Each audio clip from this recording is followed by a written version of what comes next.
You're all quite familiar with the committee. Their mission, of course, is to select the best 4 teams and for inclusion in the playoff, and then also to fill the other roles as slots are available. When we created the committee, each conference was invited to nominate potential members. Each one submitted about 10 or 12. We got a pool of about 120 people out of that. The primary consideration was integrity. We had to have people of the highest integrity. Then we created classifications. We wanted people with experience as student athletes, coaches, administrators, yes, journalists, and we wanted sitting athletic directors. And we filled all the classifications. When we started, our goal was to have 12 to 18 members of the committee. And I began to make phone calls a year ago at this time to people who have been nominated and who had stayed through the cuts as the commissioners and the management committee worked down through the list. Every person I called was honored and delighted to receive the call. It was one of the best professional experiences of my life because I was talking to legends of college football, and they were all thrilled to be included. And when I got to 13, I stopped and I called the commissioners and said, hey, here's the list, here's 13. And they said, Bill, let's stop right there. That's the number. Because we have an all-star team of 13 people of high integrity, who know the game, who love the game, and are ready to commit the time necessary to do the job. How will they make their decision? When the playoff was first created, the presidents landed on broad criteria that they wanted the committee to use, and we stuck with that. It's all common sense stuff. Strength of schedule, head-to-head, comparison of common opponents, and did you win and whether you won your conference championship. Each committee member will work within those parameters to make their individual decisions. This process will not be a matter, as has been done in college football forever, of everybody just submitting their list of top 25 and then somebody plugging it into their computer and averaging the numbers. It'll be much more sophisticated and much more deliberative than that ever was. Basically, the voting process is to create a small list of teams that can be compared against each other, 6 to 8 teams, and they'll be analyzed backwards and forwards in every way you can think of, and then the committee will vote 3 or 4 of those teams into the rankings. And there will be 7 rounds of voting to create the top 25 list that the committee will select every week, beginning October 28th. They're going to come to Dallas for 2-day meetings, Monday and Tuesday, starting October 27th. And on Tuesday nights, they'll be putting out the rankings every week. And of course, Selection Sunday, December 7th, at 11:45 Central Time, Jeff Long will come out and Chairman Long will come out and announce the 4 teams that are in the first college football playoff. Here's how the back-to-back triple headers will work this year. You can see the 3 games on New Year's Eve, Peach, Fiesta, and Orange, and then the New Year's Day games, Cotton, and then the semifinals at the Rose and Sugar. The rotation, we have a 3-year rotation for this. It repeats 4 times during the 12-year cycle of the college football playoff. Trophy. We announced a new trophy this week. We unveiled it in our office in Las Colinas. We're very proud of it. We think it will be a significant icon for the game. We did choose not to hoist the trophy at the news conference because we want the first hoist to be done on January 12th at AT&T Stadium in Arlington by the winning coach and student athletes. It's only fitting to do it that way. But we're very proud of the trophy. The trophy is simple, like the name of the event. And some of you were there the day that I got to stand at the news conference and announce that the name of this new event was going to be College Football Playoff. It just fits. It's what it's all about. And of course, it gave the reporter in San Antonio the opportunity to tweet, if Bill Hancock had a dog, its name would be Dog. We have the rotation of sites selected for the first 3 years of the playoff. A year from now, we'll be in the middle of the process of selecting the next few years, probably 3 years. There's tremendous demand among cities in this country to host this game. It'll be like the demand that we experienced when I was director of the Final Four, and certainly like Super Bowl demand.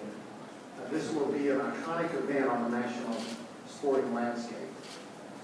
The bracket is out on our website. By the way, there's lots of information on our new website, which launched this week, collegefootballplayoff.com.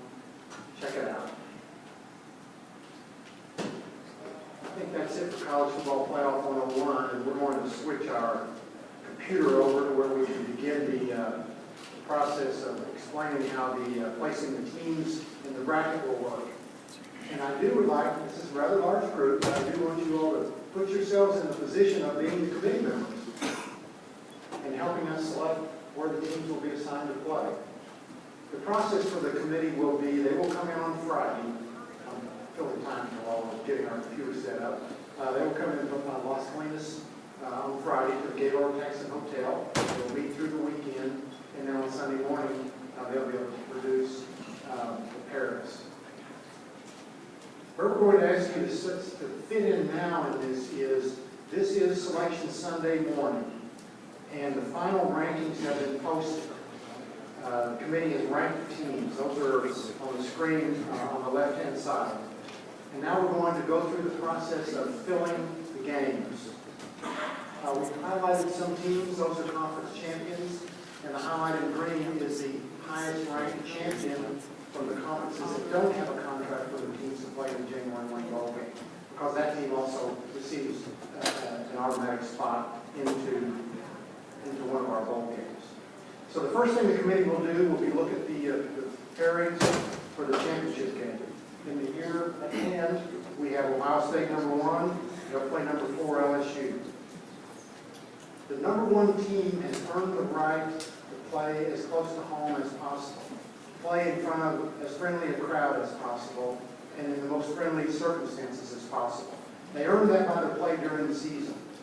Ohio State and LSU. That game would most likely be played at the Rose Bowl. We'll plug those in to the Rose Bowl game. Ohio State, LSU, and the Rose Bowl. That sends Florida and Michigan, the 2-3 game, to the Sugar Bowl. The next step the committee will do will be to fill the Orange Bowl, the other contract bowl. And actually, the committee doesn't do it. The committee will look to the Orange Bowl committee for that. And of course, the two sides of the Orange Bowl, by virtue of their contract, are the ACC champion, which in the case of this example is Louisville, and the highest ranked team from the SEC, Big Ten, or Notre Dame. And if you look at the rankings, the highest ranked team this year from those 3 conferences that's available would be Wisconsin. So the Orange Bowl pairing then would be Louisville and Wisconsin. Now we know that Boise State is the highest ranked champion from the other 5 conferences, has a spot. So the committee most likely would start there and probably put them in the bowl closest to them. So Boise State would be assigned to play in the Fiesta Bowl. Now we got 5 more teams that are going to fill the other 5 slots. And that's, if you look at your screen, that starts with number 9 Auburn, number 10 Oklahoma, 11 Notre Dame, 12 Arkansas. Is that 5? Did I miss somebody, Gina? Help me here. USC. Yeah, thank you. USC is a conference champion. So those are the other 5 teams. Most likely the committee, and if y'all serve as a committee, most likely the committee would put USC in the closest spot possible. So they will be assigned to the Fiesta Bowl to play Boise State. Now we got 4 slots in the Cotton and the Peach. The highest ranked team available, I believe, is number 9 Auburn. It probably makes most sense to have them stay close to home and play in the Peach Bowl. So we'll plug them in for the Peach, and we'll see. I don't know if this will work. We'll see how it works. The committee's charge is to make the best matchup, but also not to send a team to a bowl game repeatedly over a period of time, not to rematch regular season games, not to have conference teams play in the bowl game. It fits in this case to have number 9 Auburn play number 10 Oklahoma. And that game can happen in the Peach Bowl. They haven't played in a long time. It's a darn fine matchup. And that leaves Notre Dame to play Arkansas in the Cotton Bowl.